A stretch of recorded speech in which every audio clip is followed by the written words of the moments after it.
The Inferno is a 14th century poem written by Dante Alighieri, which tells the story of a man's journey through hell as imagined by its author, in which he describes the scenery and structure of the underworld as well as recounts the stories of the damned souls who reside there.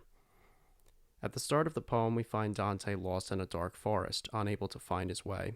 He feels confused, afraid, and alone. Dante fixes his sights on a mountain in the distance, which seems to promise a way out of the dark woods.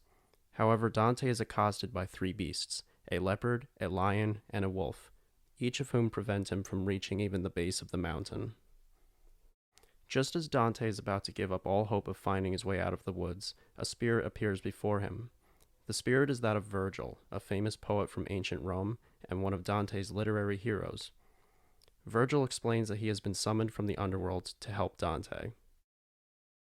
This, understandably, is a shock to Dante, and initially he doubts that he is even worthy of Virgil's assistance.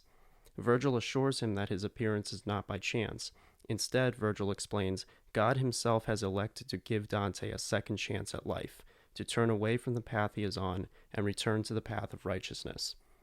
The journey that God has ordained for Dante is to journey through the three realms of the afterlife, beginning with hell, the Inferno. The grave nature of this proposed journey notwithstanding, Virgil knows that Dante will not want to pass up an opportunity to return to the righteous path, for to do so would effect a rejection of God's grace. Dante's wavering doubts give way to a tentative trust in his new teacher and this divinely ordained journey, and the two poets begin their descent into the underworld. After crossing the threshold between the land of the living and the land of the dead, Virgil and Dante arrive at the entrance to hell. An inscription reads, "Abandon all hope, ye who enter here." Dante admits he is afraid. Virgil consoles him, but also extols Dante to be brave, for the journey they are about to undertake will require great courage. Just on the other side of the gate is the river Acheron, which functions like a moat around hell proper. After death, souls unfit for heaven are sent to wait on the shores of the Acheron, where the ferryman Charon, a well-known character in Greek mythology, will take them across the river to be judged and punished for their sins. In addition to these souls in waiting, there are many souls who will simply remain here forever. These are the souls of the uncommitted, people who didn't really take one particular side in life. Charon's ferry is the only way across the river, and at first when Dante and Virgil try to get in the boat, Charon refuses to let Dante cross. Only the dead can go to the underworld, Charon explains. Virgil rebukes Charon, telling him that the journey he and Dante are embarking on has been ordained by God, who, having authority over all things, Charon is compelled to obey. Charon takes the two of them across the river, and on the way, Dante, overcome by emotion at the sights he has seen so far, faints for what will be the first of many times in the story. When Dante wakes up, he and Virgil are on the other side of the river. This is the first circle of hell, called Limbo. Like the souls of the uncommitted, the souls in the first circle are in a sort of in-between state. These are the souls of the unbaptized, of virtuous pagans, of people who died before the time of Christ but who lived otherwise virtuous lives. Since they could not accept Christ as the Son of God, these souls were deemed unfit for heaven.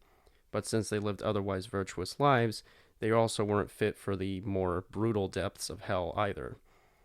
These souls included famous poets and philosophers such as Homer, Ovid, Socrates, and many others. The first circle of hell is also Virgil's resting place for all eternity, and it is to this place that he shall have to return once his time with Dante is up. Moving on to the second circle, the more properly wicked souls are judged by a creature named Minos. They are sorted according to their sins and sent to their appropriate sections of damnation. Additionally, Circle 2 houses souls who, in their earthly lives, were overcome with the sin of lust. Just as they were thrust about by their passions in life, so in death these souls are blown about by forceful gusts of wind for all eternity. As Virgil is pointing out some of the figures from both history and mythology who reside there, Dante catches sights of two souls who seem to stand out from the rest. These are Francesca and her lover Paolo. Unlike the rest of the souls who seem to be more or less isolated from one another, these two are locked in an apparently loving embrace as they are jointly hurled about by the gales. Beckoning them closer, Dante inquires how they ended up in hell, and Francesca answers on both her and Paolo's behalf. Her story is heartbreaking and moves Dante to tears. In some of the poem's most arresting verses, Francesca recounts how she met Paolo shortly before marrying his brother. One day, while her and Paolo were alone, reading aloud from the stories of King Arthur's court, they are moved by a scene in which Sir Lancelot kisses his lady Guinevere. Francesca drops the book to the ground, and she and Paolo share their first passionate kiss. They carry on this affair for years until one day when Paolo's brother walks in on the two of them in bed, and he slays them both. It is therefore surprising to see the two lovers allowed to embrace in death, since it was, after all, this adulterous affair which led to their damnation.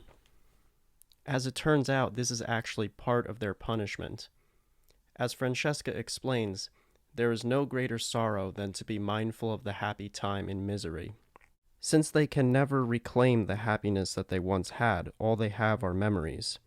But these memories torment them precisely because they can never get them back. This final note in her heartbreaking speech moves Dante to tears, and he falls unconscious. Ultimately, Dante's sympathy for the two lovers is considered inappropriate by Virgil. Indeed, as the story progresses, Dante will lose more and more patience with the damned souls, even going so far as to inflict greater pain on some of them.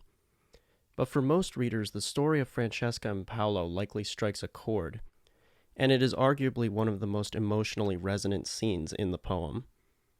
The reason for this may have something to do with the way in which Francesca and Paolo, suspended together for all eternity, appear to have frozen in place each stage in the life cycle of a romantic relationship. There is the first time two people meet, the period of courtship, flirting. Then there is the first kiss. There are the happy memories made, the plans for the future. And then there is the end, made especially sad in this case by having been imposed completely from the outside. With this scene being rich in symbolism and meaning, as well as some of Dante's best verses, in a later video we will return to the story of Francesca and Paolo and explore it in more detail. After Dante wakes up from his swoon, he and Virgil are ready to continue their journey into the next few circles. Circles 3, 4, and 5 deal with, respectively, gluttony, greed, and wrath. Gluttonous souls are trapped in mire and filth, the greedy are compelled to push huge boulders at one another, and the wrathful are condemned to thrash about in the stinking river Styx. At each new circle's entrance point, Virgil and Dante are met with one spirit or another who tries to prevent them from entering. We first saw this when Acheron refused to let Dante cross the Acheron. Minos, who lords over the second circle, also recognizes Dante as an outsider and tries to get him to abandon his quest. Cerberus, the famous three-headed dog, must be distracted in order to gain passage into Circle 3. Plutonus, who stands guard at the fourth circle, intimidates Dante with a mysterious babbling incantation to the devil, and Phlagius, acting as a mirror to Acheron, serves as the ferryman to the river Styx, and he functions as the guardian of Circle 5. In Joseph Campbell's terminology, these kinds of characters are called threshold guardians. Their appearance at specific points in the Inferno is not only a narrative device, but a thematic one as well. As a narrative device, these kinds of characters serve an important role in accenting the hero's measured progression from helplessness to mastery. Giving a hero adequate chances to prove themselves before meeting their final and most significant foe is just good storytelling, because otherwise their final victory can seem hollow. Thematically, the appearance of these characters at specific beats in the story seems to underscore something true of our own life's journey. As we struggle to gain mastery in a particular art or skill, as we work to overcome a problem or challenge, along the way we are likely to be beset by not one but many smaller problems, each of which seems to stand in the way of our progressing further in our journey. On the one hand, these trials can feel like a nuisance, and we might be tempted to interpret these setbacks as a sign that we should simply turn around and not go on.